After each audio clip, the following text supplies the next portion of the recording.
Shalom. Puji Tuhan, malam ini malam yang luar biasa. Saudara, saya ingin ulangi lagi, ada 3 suara yang Tuhan pasti dengar. Yang pertama adalah suara daripada darah. Di Alkitab dicatat, saudaraku yang Kristus, waktu Kain membunuh Habel, Alkitab mengatakan darah daripada Habel itu menjerit naik. Lihat saudara, di hadapan Tuhan dan Tuhan dengar. Kalau darah Habel, saudara, didengar oleh Tuhan, apalagi darah Yesus. Ya saudara, yang dicurahkan buat kita. Yang ngerti katakan amin. Dasarnya adalah dalam Wahyu pasal 12 ayat 11. Dan mereka mengalahkan dia oleh darah anak. Dia itu siapa? Iblis. Penguasa dunia ini dalam bentuk apa? Naga. Iblis itu sudah ditaklukkan oleh yang namanya darah Yesus, saudaraku. Kuasa maut, kuasa kematian, kuasa iblis, kuasa dosa, kuasa sakit penyakit. Takluk di bawah kuasa darah Yesus Kristus. Yang percaya katakan amin. Yang kedua adalah suara daripada anak-anak. Anak-anak Tuhan.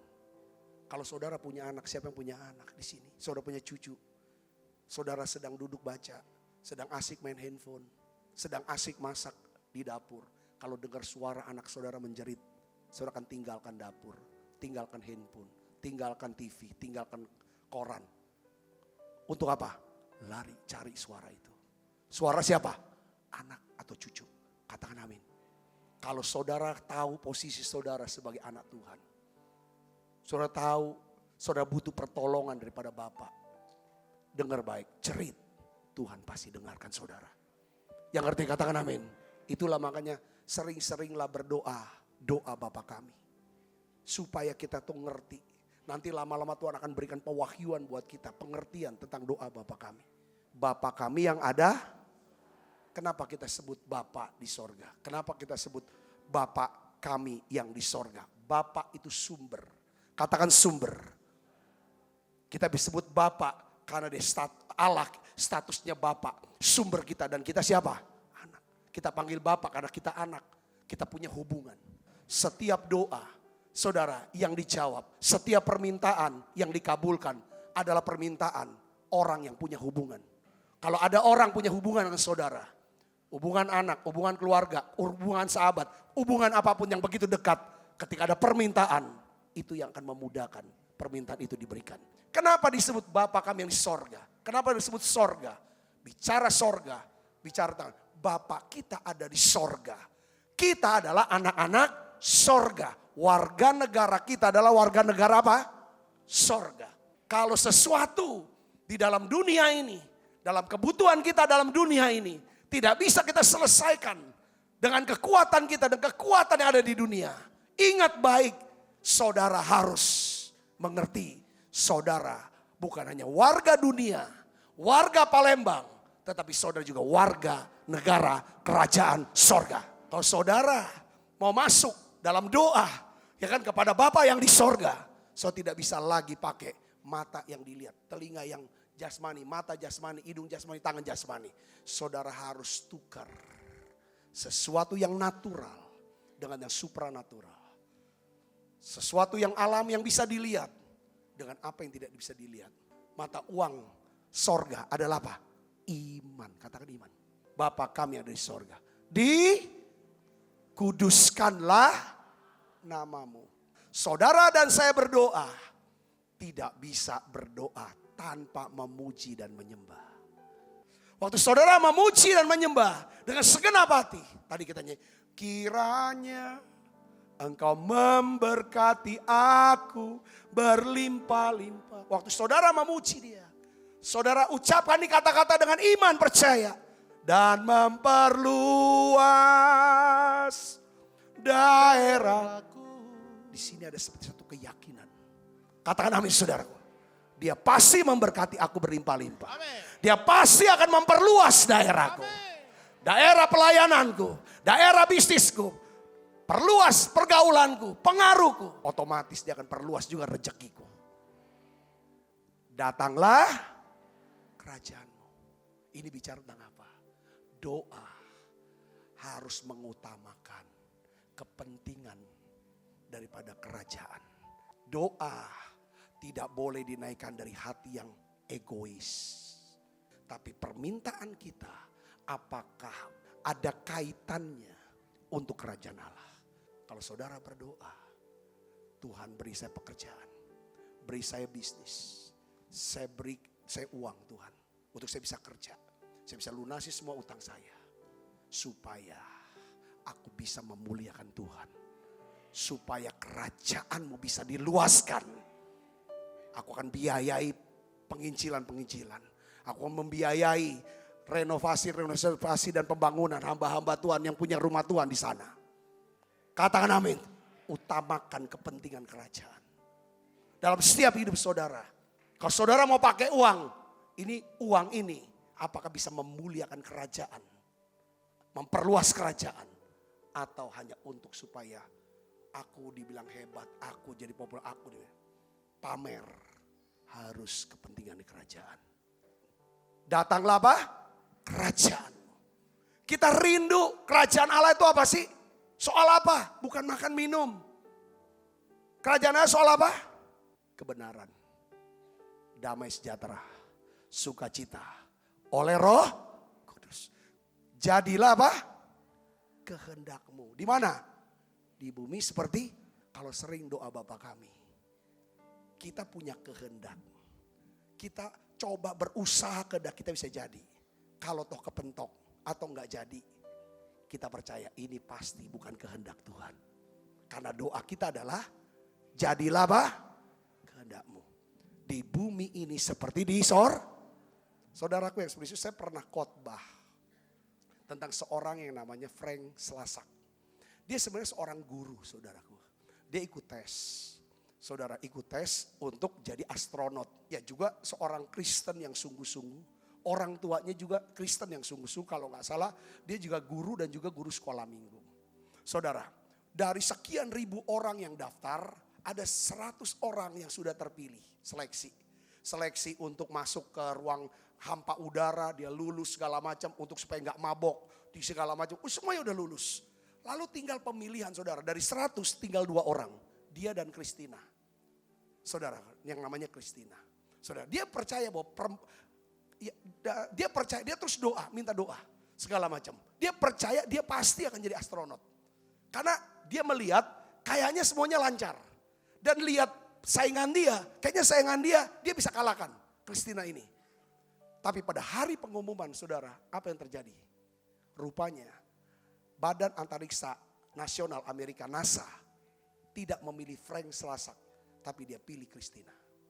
Hatinya hancur. Dia sangat kecewa.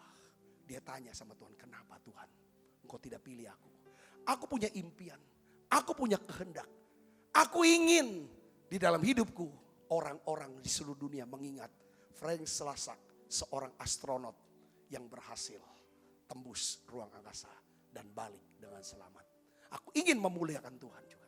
Saudaraku Kristus. Tapi kenapa kok saya gagal? Dia kecewa, dia hancur. Tapi dia punya bapak. Ya kan? Dia bicara sama bapaknya. Saudaraku, dan bapaknya jawab begini. Frank, segala sesuatu yang terjadi dalam hidup kamu. Frank, ingat, segala yang terjadi dalam hidup kamu, semuanya pasti Tuhan punya alasan. Tuhan punya alasan atas setiap kejadian dalam hidup kamu. Tidak semua apa yang menjadi kehendak kita itu diturutin kalau kita anaknya dia. Kalau kita memang sungguh-sungguh jalan sama dia, tidak semua rencana kita. Walaupun nampak ketika selangkah lagi, kenapa kok gak jadi? Tuhan punya alasan. Tepat pada hari di mana peluncuran Challenger, dia lihat saudara pesawatnya itu, dia nonton di depan, di landasan. Di situ di dalam ada salah satunya Christina, saudara sebagai astronot. Dia lihat hatinya hancur. Masih dia tanya, kenapa Tuhan?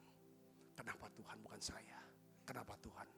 Lalu tibalah saatnya saudara pesawat ini akan meluncur ke ruang angkasa. 15 detik setelah pesawat itu meluncur, saudara tahu ceritanya, meledak di atas. Meledak pesawat itu. Dari situ dia tahu jawaban. Dia ingat kata-kata papanya. Segala sesuatu yang terjadi dalam hidup kamu, kegagalan kamu justru itulah keberhasilan kamu. Bahwa Tuhan punya alasan. Tuhan punya alasan kamu tidak perlu jadi astronot. Karena Tuhan punya rencana yang lebih lain. Yang ngerti katakan amin saudaraku.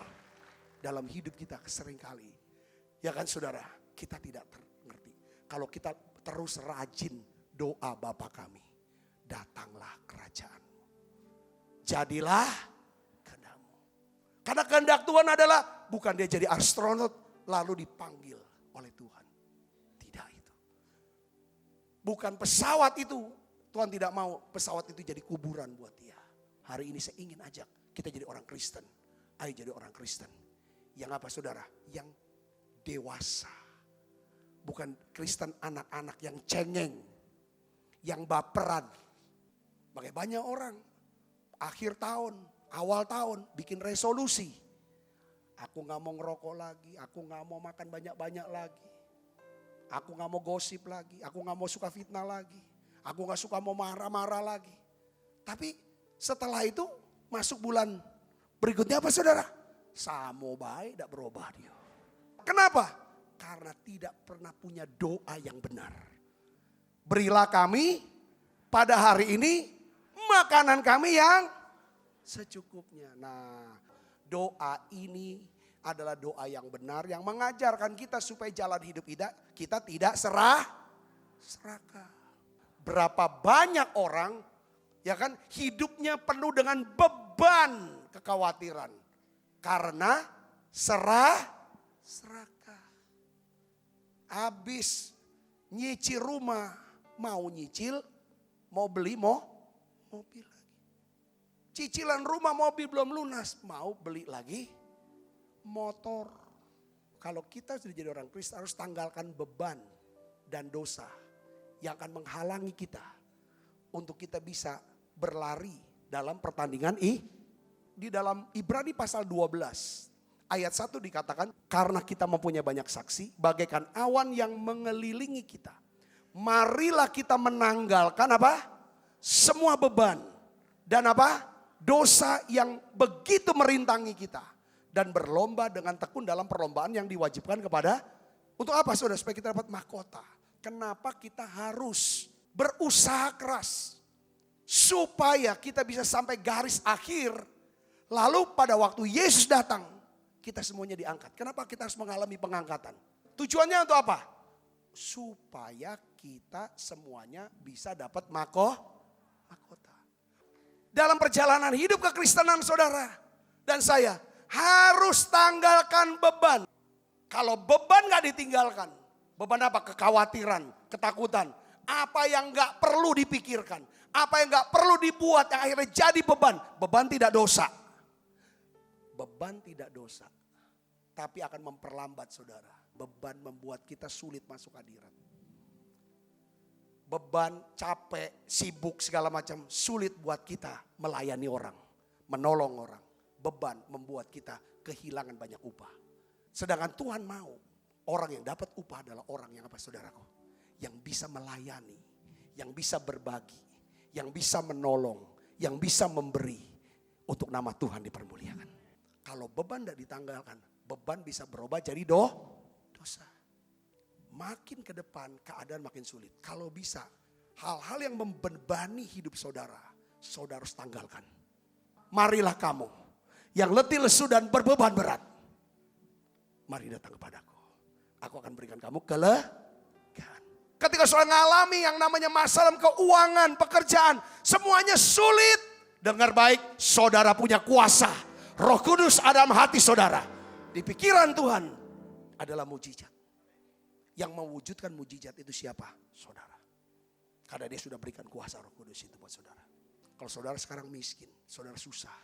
Saudara sungguh-sungguh percaya sama Tuhan. Saudara kerja keras. Kerja keras. Kerja apa saja yang bisa saudara kerja, jangan pilih-pilih. Dengar baik, saudara tidak akan miskin lagi. Ini tahun mujizat penuaian. Tahun mujizat penuaian. Apa yang saudara kerja, itu akan datangkan hasil. Apa yang saudara doa itu ada jawaban. Apa yang saudara tabur itu pasti akan ada panennya. Dengan cara apa? Terjadi banyak mujizat. Mujizat terjadi karena ada apa? Saudara tiap hari harus berdoa. Seperti kita minta, beri kami makanan kami yang secukupnya. Tiap hari harus minta ampun atas kesalahan kita. Banyak kali kita tidak pernah mau lihat kesalahan kita.